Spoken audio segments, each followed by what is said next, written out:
it was long overdue that I did a board video. Not with any grand idea that people might be bothered what I do, but just that when you spend long enough with gear, you sometimes learn some knacks and best practices and hacks that might help others. And for a complex board like this, I thought I'd share some of those. So this is my Smith Array board, very kindly given to me by my friend John. Thank you, John. And I'm going to walk you through the signal chain, and then I'll walk you through the MIDI, and then there'll be some playing sound samples at the end. It's still a slight work in progress. I've got a few things to sort out, but in general, it's worth a look.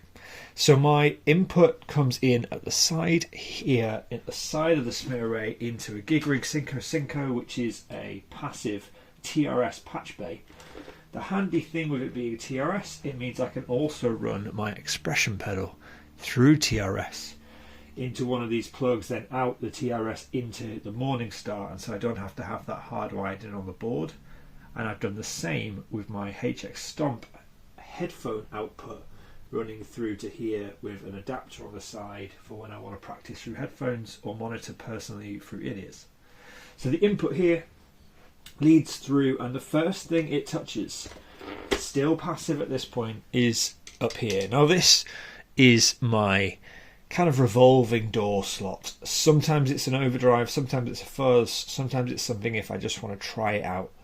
And so this at the moment is the JSA Effects, handmade in the UK, just some fuzz. Apparently it's a take on a one knob fuzz pedal from the 60s and 70s with an octave circuit and a tone knob added in and a bias control. And I use this for that kind of squelchy, sputtery, broken kind of fuzz sounds. Not very often, I might add.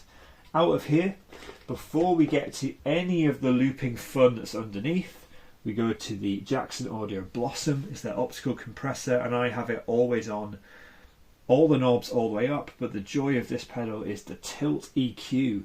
That is wonderful for just shifting my guitars to be in the focal point I want in their mid-range. So for instance, taking something darker like a humbucker guitar and brightening it up, or taking something really bright like my Strat and darkening it with that tilt EQ that boosts and cuts in different places. Really handy. So out of the compressor we then go into the Morningstar ML5. 5 loop mono MIDI switching true bypass looper, and in those are all of my gain stages. So the first loop we come to is actually my tuner. Why is that important? Because I like to be able to control my tuner with MIDI.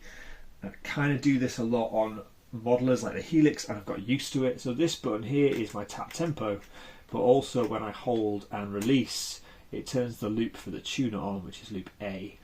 And when I release again, it turns it off. So I have access to a tuner at all times. That's the first loop. The second loop is the Jackson Audio Golden Boy. My favourite overdrive in a kind of simple blues breaker format, and again, MIDI controllable. If I move through some of these presets, you'll see that that LED in some cases gets brighter, in other cases changes colour for a different clipping mode. I can turn the boost on and off for different types of tone, or controllable through presets. Really handy. So the Golden Boy is almost always on, and I find the EQ and the gain range work brilliantly with the amp models I run in the Stomp. Third loop are moving into my Demi-Urge overdrives, another UK handmade pedal company, a bloke called Joseph, who's a wonder. And so loop 3 is the Invictus, which on one side is a modified Rat and on the other side is a Lightspeed style overdrive. I mostly run it with the Lightspeed on, but the Rat is wonderful with my Strats. It's helpful to have that second set of sounds there.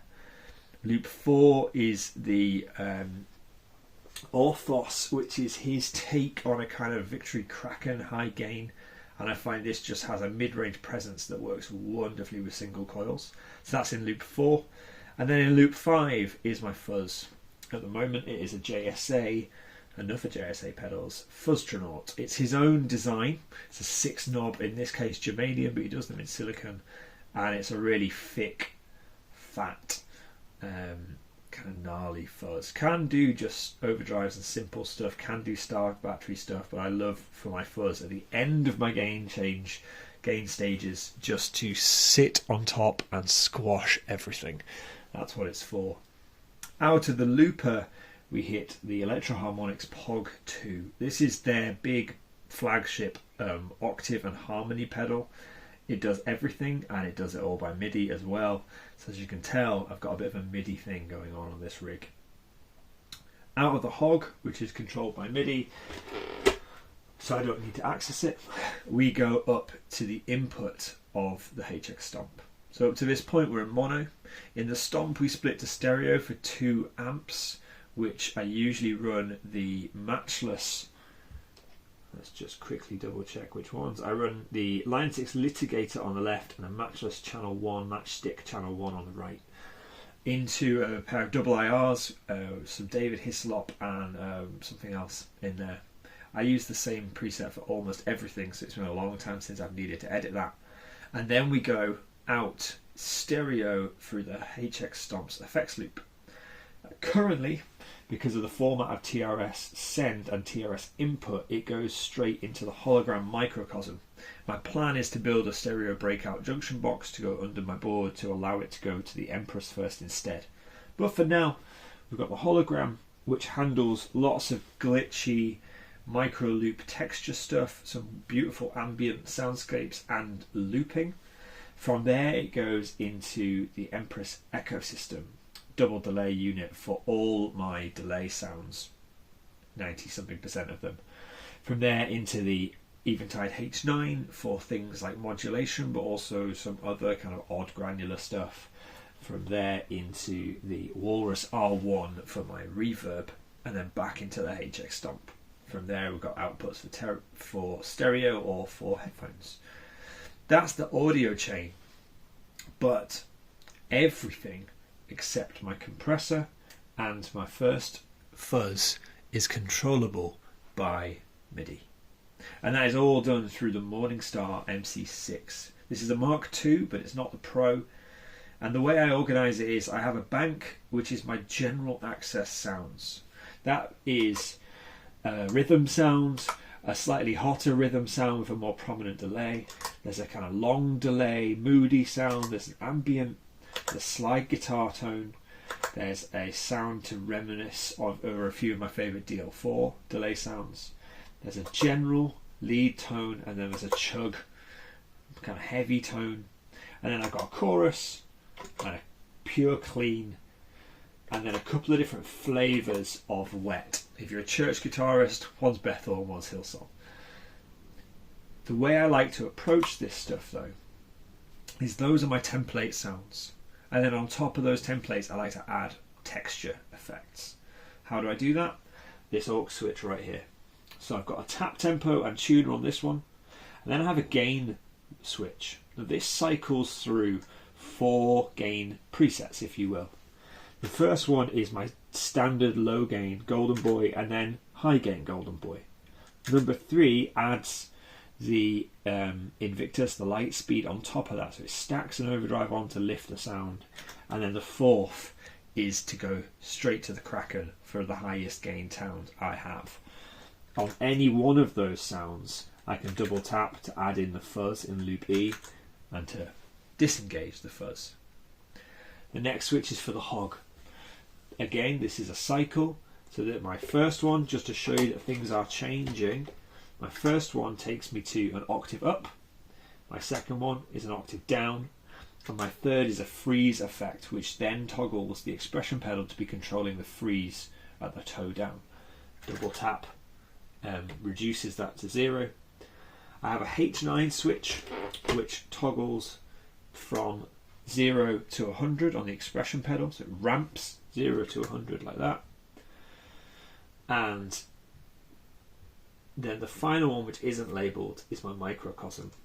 So this goes round 4 presets. So it activates and triggers number 1, number 2, and they're both mosaic modes. Number 3 gives me a shimmering upper octave sound, and number 4 gives an ambient swell with a load of kind of filter effects on it. I have to disable that on there. And the get out of jail free section of my board is if I double tap this far left pedal, regardless of what's going on, it will take me back to this home page. I've got stuck in loops before where I haven't been able to get back to my home page, so that's a get out of jail. Every one of these switches has a hold function which would page jump you somewhere, with the exception of tap, which turns on the tuner. So the gain page jump, as you can see, takes me to my gain sounds where I have a lot closer control over what's doing what. The hog page jump takes me to my hog presets, which gives me some extra control. There's a whammy preset, it can be a wah, it's got a glissando mode, which I'll show you later, and some auto swell things. The H9 preset takes you to a load of H9 effects, kind of texture stuff. There's a lo-fi delay, there's a kind of stuttery freeze, a flanger, an octave delay. And the microcosm hold takes you to the microcosm effects, as you'd expect, very self-explanatory. Double tap to get back to my home screen. And then these ones on here give me different levels of control as well. I have a delay page jump and a reverb page jump. I have an ambient page jump, which takes me to a series of kind of pre-made presets for ambient sounds. There's a couple of stuttery, kind of glitchy things in there, things like that. And then my bottom right always takes me to the control of the looper on the microcosm. And so in that case, it gives me record, overdub, stop, reverse, and then speed controls and an undo. And my bottom left in every bank always takes me to discerning what this does. Most of the time it's volume, but I can have it control the mix on the microcosm, the filter on the microcosm, my H9 as a foot expression, so I can change that to wherever I want. The mix on the ecosystem, the feedback on the ecosystem, to run for the hog or to run for the walrus. And this is where the joy of MIDI really comes in, because I can make this do anything I want it to. And finally, up here, I have a modulation page. So if I'm ever in a mood and I'm playing, I think I want to add some harmonic tremolo, I want to add vibrato, I want to add the microcosm as a vibrato. I've got those in there. I very rarely do, but it's nice to have those there. And that means that I can utilize my standard templates for nearly everything.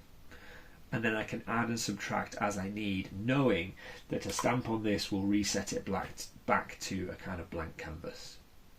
So that's my audio and MIDI chain with some kind of best practice ideas for how I like to utilize one bank, but a whole heap of bank jumps in order to get the most out of my pedals. Now I'm going to plug it in and make some sound samples for you. I'll try to annotate as we go what's doing what, but hopefully you can see. Hope that's useful for you. Oh yes, I am playing a 2002 Fender Japan Blackbound Telly with McNelly A5 Duckling pickups.